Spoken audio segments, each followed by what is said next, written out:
There may come a time when you want to pack up your Miele dishwasher for some reason. You may want to disassemble this handle so that it packs down a little bit smaller. Maybe you're going to move house.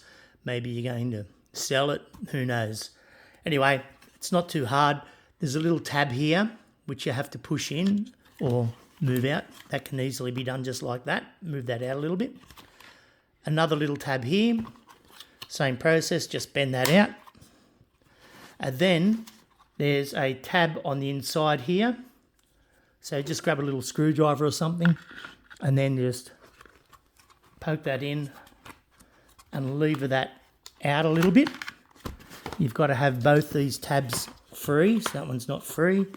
That one's not free at the moment. Now they're both, hang on, I keep sliding back in.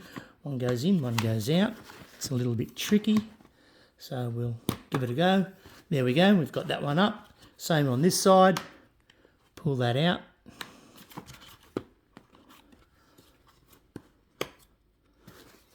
Get the little tab here. And just get your screwdriver under there. And all lifts out for you.